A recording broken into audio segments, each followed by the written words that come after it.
अस्सलाम वालेकुम एवरीवन, कैसे हैं आप सब लोग? अल्हम्दुलिल्लाह हम भी बिल्कुल ठीक हैं। तो ये व्लॉग एक्चुअली ईद से 1 दिन पहले का व्लॉग है, मतलब मेरी ईद प्रिपरेशन व्लॉग है ये। इस व्लॉग में आप देखेंगे कि मैंने ईद के लिए किस तरह से तैयारी की है ताकि ईद वाले दिन ज़्यादा काम ना रहे और पूरा दिन आराम से एन्जॉय कर सकें। तो ऑब्वियसली क्लीनिंग, ऑर्गेनाइज़िंग और घर की प्रिपरेशन तो ईद से पहले हर घर में होती है और हर किसी का अपना तरीका होता है। तो चलिए मैं आपको दिखाती हूँ कि मेरा ईद प्रिपरेशन डे कैसा रहा। तो सबसे पहले मैं घर की थोड़ी डीप क्लीनिंग की। वैसे ऑनेस्टली डीक्लटरिंग तो मैं 2 दिन के पहले ही कर चुकी थी, लेकिन उस वक़्त मैंने कुछ शूट नहीं किया और क्योंकि हम सिर्फ़ 2 लोग हैं ना, तो घर ज़्यादा मेसी होता भी नहीं है। तो रेगुलर बेसिस में मैं वैक्यूम और मॉपिंग जो है वो हफ़्ते में 2 से 3 बार कर लेती हूँ। तो डीप क्लीनिंग वाली सिचुएशन जो है मंथली या फिर कभी-कभी 2 महीने में 1 बार ही आती है, क्योंकि घर जो है वो इतना गंदा होता भी नहीं है। और यहाँ अरफ़ात का दिन था, तो हम लोगों का रोज़ा भी था। तो इधर टाइम जो है अराउंड 3 के आस-पास था और हस्बैंड ने बोला कि वो इफ्तियारी की जो है प्रिपरेशन हैंडल कर लेंगे। तो जब मैंने सोचा कि चलो मैं तब तक क्लीन ही कर लेती हूँ। और मॉपिंग से पहले उन्होंने पूरा घर जो है वैक्यूम कर लिया था, तो अल्हम्दुलिल्लाह से काम जो है मेरा थोड़ा आसान हो गया। और यूएई में यहाँ ईद के अराउंड काफ़ी लंबी हॉलिडेज़ भी थी, तो इस दफ़ा 9 डेज़ की लॉन्ग ब्रेक थी, तो इसलिए हस्बैंड भी जो है वो घर पर ही थे। तो ये ईद जो है वो थोड़ी डिफरेंट लग रही थी, क्योंकि मेरे ज़्यादातर रिलेटिव्स और कज़िन्स ट्रैवल कर रहे थे या फिर अपनी-अपनी प्लान्स में बिज़ी थे। तो मेरे भाई जो है वो इंडिया गए हुए थे और मेरे जो कज़िन्स थे वो अपनी फैमिलीज़ के साथ बिज़ी थे। तो इस बार सिर्फ़ मैं और हस्बैंड ही हैं। और रमज़ान वाली ईद तो हमने इंडिया में बिताई थी, जैसे कि आपने पिछले व्लॉग्स में देखा। इस बार की जो ईद है वो घर पर ही होगी। और लेकिन ऐसा भी नहीं है कि ईद बोरिंग होने वाली है। बस कभी-कभी फैमिली वाली ईद और सिर्फ़ 2 लोगों वाली ईद में फ़र्क महसूस होता है। स्पेशली बकरीद, क्योंकि मेरे लिए ना बकरीद हमेशा से शोर, शराबा, एक्साइटमेंट और फैमिली एक्टिविटीज़ का कॉम्बिनेशन रही है। तो कुर्बानी की प्रिपरेशन, जैसे कि मीट डिस्ट्रीब्यूट करना, घर में सबका बिज़ी रहना और फिर उसके बाद वाली सफाई, शायद आपको अजीब लगे लेकिन मुझे वो पोस्ट कुर्बानी क्लीनिंग जो है वो काफ़ी पसंद है।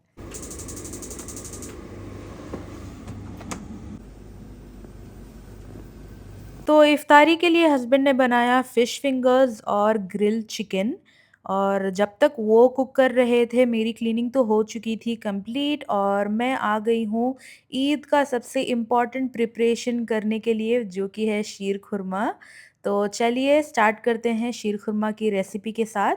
तो वैसे हर घर में शीर खुरमा बनाने का अपना अपना तरीका होता है, लेकिन मेरी अम्मी का रेसिपी जो है वो ऑनेस्टली बेस्ट है। मैं जितनी भी कोशिश कर लूँ, दिल से लगता है कि उनका टेस्ट तो कभी एग्ज़ैक्ट रिक्रिएट कर ही नहीं सकती। तो स्टार्ट करते हैं। सबसे पहले मैंने लिया है 4 टू 5 स्पून्स प्योर घी का, उसमें मैंने ऐड किया है ये सेवई, इसको ना हम रुमाली सेवई कहते हैं और ये जो है मैं इंडिया से लाती हूँ, ये हैंडमेड है। तो मैं जब इसको लाती हूँ तो मैं फ्रीज़र में इसको स्टोर कर लेती हूँ। ये फ्रेश वाली सेवई यूजुअली ईद का सीज़न में ही मिलती है और इसी वजह से ना इसका टेस्ट भी बिल्कुल अलग ही आता है। तो यहाँ मैंने लगभग 4 से 5 चकरा सेवई का लिया है, जिसको मैंने अच्छे से रोस्ट कर लिया है घी में। तो काफ़ी लोग ना शीर खुरमा में sunflower seeds, pumpkin seeds, dates और भी बहुत सारी चीज़ें ऐड करते हैं, लेकिन मेरी अम्मी का वर्ज़न काफ़ी सिंपल और वही मुझे सबसे ज़्यादा पसंद है। तो सेवई वाले ही पैन में हम ना निकालने के बाद दूध डालेंगे इसमें। तो मैंने यहाँ लगभग 2 litres of full fat milk add किया है। मैं टेट्रा पैक मिल्क यूज़ कर रही हूँ, लेकिन आपके पास जो भी मिल्क हो वो आप यूज़ कर सकते हैं। तो मिल्क को कंटिन्यूअसली स्टर करना बहुत इम्पोर्टेंट है, क्योंकि नीचे जो है वो लगने के चांसेस जो है काफ़ी हाई होते हैं। तो मैं बीच-बीच में उसी तरह से इसे स्टर कर रही थी।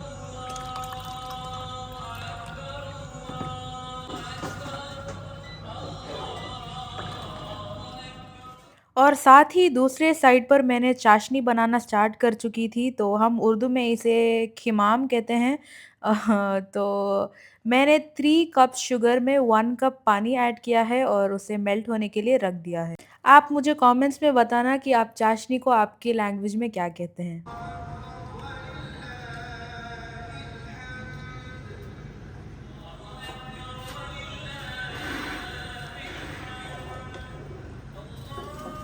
तो यहाँ दूध में अराउंड 15 से 20 स्ट्रैंड्स मैंने सैफ़्रॉन के भी ऐड किए हैं, जिससे कलर एंड फ्लेवर दोनों बहुत ही अच्छे आते हैं। उसके बाद आप इसको कंटिन्यूअसली स्टर करना।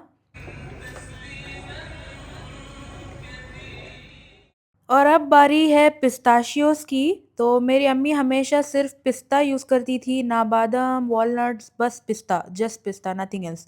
तो ऑब्वियसली मैं भी वही कर रही थी और मैंने अराउंड 150 ग्राम्स पिस्ता लिए हैं यहाँ, और उसे कंप्लीटली पाउडर नहीं, बस थोड़ा-सा कोर्स ग्राइंड करना है। तो तब तक चाशनी भी परफ़ेक्टली रेडी हो चुकी थी, तो बस गैस बंद करके उसे ठंडा होने के लिए साइड पर रख देंगे।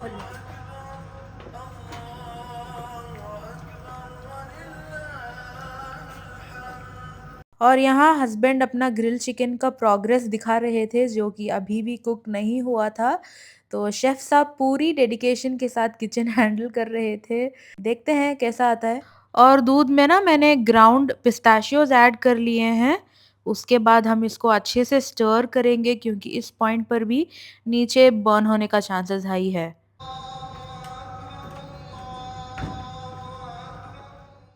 और साथ ही साथ मैं यहाँ 100 ग्राम्स के करीब खोया यूज़ कर रही हूँ। नॉर्मली खोया एंड में ही ऐड करते हैं, लेकिन मेरा जो है वो फ्रीज़र से निकला हुआ था, थोड़ा सॉफ्ट हो चुका था, फिर भी मैंने सोचा कि इसको पहले ही ऐड कर लेती हूँ ताकि वो थोड़ा अच्छे से डिज़ॉल्व हो जाए, मतलब नॉट कंप्लीटली बट थोड़ा-सा। और उसके बाद मैंने रोस्टेड सेवई भी मिल्क में ऐड कर दी थी।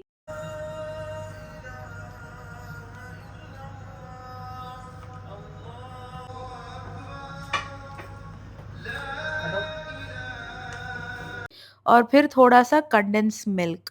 तो कंडेंस मिल्क का ना ऐसा है, वो कंप्लीटली ऑप्शनल है, क्योंकि हम चाशनी भी ऐड कर रहे हैं ना, लेकिन मैंने चाशनी जो है वो ज़्यादा स्वीट नहीं रखा है, तो मतलब मैंने क्वांटिटी कम यूज़ की है, तो इसलिए मैंने थोड़ा रिचनेस के लिए यहाँ पर कंडेंस मिल्क ऐड किया, एंड फाइनली हम इसमें चाशनी ठंडी होने के बाद ऐड कर लेंगे।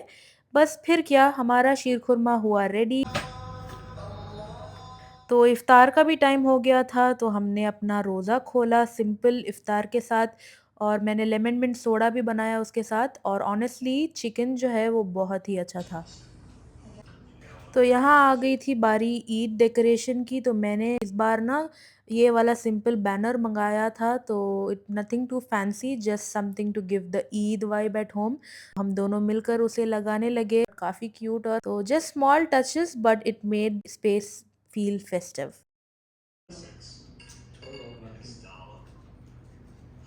मेरे पास ये लेटर बोर्ड भी पड़ा था, तो मैंने सोचा कि इस बार उसको भी ईद में कुछ मैं बना लेती हूँ। शादी के पहले बकरीद बिल्कुल अलग हुआ करती थी। हम लोग ईद के लिए नानी के घर जाते थे, रात ही को चले जाते थे, फिर मैं अपने कज़िन्स को मेहंदी लगाती थी, फिर उसके बाद मैं अपने लिए लगाती थी, फिर हम लोग शॉपिंग के लिए जाते थे, चूड़ियाँ, बैंगल्स, मैचिंग एक्सेसरीज़ और पता नहीं क्या-क्या लास्ट मिनट शॉपिंग करते थे। उस एक्साइटमेंट का ही अलग ही मज़ा था। रात को घर आते थे, ईद के लिए खाना-वाना सब प्रिपेयर करते थे, फिर अपने-अपने घर चले जाते थे। फिर न ईद के सुबह वही वापस से हसल शुरू होती थी। तैयार होकर हम सब वापस नानी के घर पहुँच जाते थे, वहाँ पूरा परिवार साथ होता था। बिरयानी खाते थे, कज़िन्स के साथ बहुत सारी पिक्चर्स लेते थे, और बस दूसरे के साथ वक़्त गुज़ारना ही ईद की सबसे बड़ी खुशी होती थी। लेकिन एक बकरीद सब कुछ ही बदल गया था, मतलब अरफ़ात का एक दिन हमारे घर पर इफ़्तार था। मेरे मामा, खाला और उन सब की फैमिलीज़ आए हुए थे, नानी उस वक़्त थोड़ी-सी तबीयत उनकी कमज़ोर थी, लेकिन हमने कभी नहीं सोचा था कि वो यू नो हम सबको इतना जल्दी छोड़कर चले जाएगी। वही उनका लास्ट अरफ़ात का इफ़्तार हम सबके साथ था। फिर अगले ही दिन ईद की सुबह फ़जर के वक़्त मेरी नानी हम का इंतकाल हो गया। तो तब से बकरीद मेरे लिए सिर्फ़ एक्साइटमेंट वाली ईद ही नहीं रही, बल्कि याद वाली ईद बन गई। तो शायद मेरे कज़िन्स और उनकी फैमिली मेंबर्स अलग तरह से फ़ील करते होंगे, लेकिन मेरे लिए हर बकरीद जो है सबसे पहले नानी की ही याद आती है। आज उन्हें गुज़रे हुए ना 4 साल हो गए, लेकिन आज भी लगता है कि वो बहुत जल्दी चली गई। पता नहीं शायद अल्लाह ने उनके लिए बेहतर प्लान्स रखे थे और इंशाल्लाह ज़रूर एक दिन हम सब जन्नत में दोबारा मिलेंगे और आप सब उनके लिए ज़रूर दुआ करना। So coming to the second sweet dish, तो यहाँ मैं बना रही हूँ गुलाब जामुन और ये मेरा मदर इन लॉ की रेसिपी है और हस्बैंड की भी बिल्कुल फेवरेट है। तो यूजुअली मेरे इन लॉज़ के साइड पे ना ये ईद पर ज़रूर बनाते हैं, तो मैंने भी सोचा कि मैं थोड़ा सा बना लूँ, ज़्यादा नहीं बस थोड़ा सा। तो यहाँ मैंने खोया अराउंड 200 ग्राम्स लिया है, जिसमें मैंने ऐड किया है all purpose flour around 50 to 70 grams and just a tiny pinch of soda, बस दैट्स इट, नथिंग फैंसी। अब इसको हम मिक्स कर कर अच्छे से घी लगाकर मिल्क डालकर slowly slowly it will come together. तो जब डो रेडी हो जाए ना, बस grease your hands and then we will start shaping them into small balls. मैं यहाँ थोड़ा सा डिफरेंट शेप कर रही हूँ क्योंकि ऐसे ही बनाया जाता है मेरे इन लॉज के साइड पर। तो साइड पे हमने इधर मैंने ऑयल हीट किया है जिसमें मैंने 1 स्पून ऑफ घी ऐड किया है फॉर एक्स्ट्रा फ्लेवर और दूसरी तरफ we also made sugar syrup. तो शुगर सिरप के लिए मैंने 1 cup of sugar and half cup of water add किया है। ये एग्जैक्ट मेजरमेंट नहीं है, बस अप्रॉक्सीमेटली। तो अब गुलाब जामुन फ्राई कर लेंगे। Keep the flame low to medium और लाइट गोल्डन ब्राउन तक फ्राई करो। I personally make them a little darker because I like that colour, but usually थोड़ा सा लाइट ब्राउन ही रखते हैं and my husband likes both, so मैं यहाँ दो दो भी बना रही हूँ, डार्क एंड लाइट।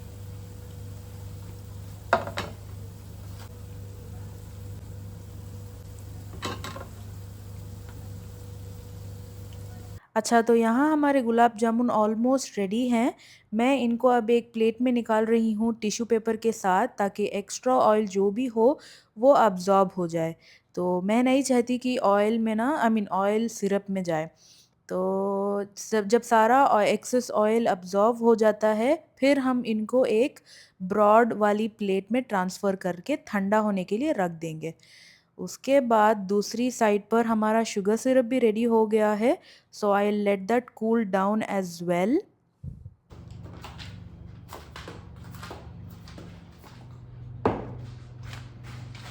जब तक ये सब कूल हो रहा है, मैं समोसा का फिलिंग भी बना ली थी, बट अनफॉर्चुनेटली मैंने इसका रेसिपी रिकॉर्ड नहीं किया, तो नेक्स्ट टाइम इंशाल्लाह। तो फिर जब चीज़ें कंप्लीटली कूल हो गई थी, I added the gulab jamun into the syrup and gulab jamun is finally ready.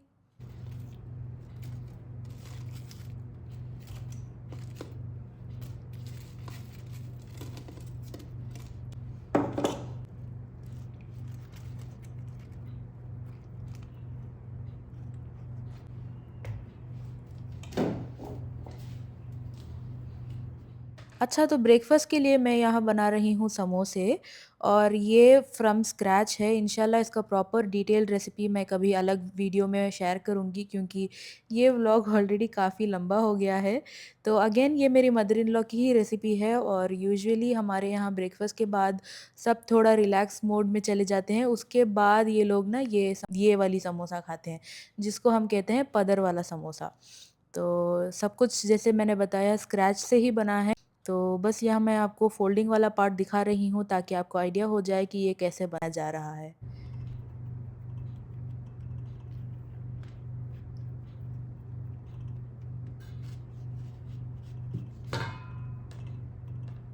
So yes, ये थी मेरी आज की सारी प्रिपरेशंस। जब सब कुछ हो गया, मैं थोड़ा-सा मेहंदी लगाने के लिए आ गई, क्योंकि मेहंदी के बिना ईद का फ़ील ही कंप्लीट नहीं होता।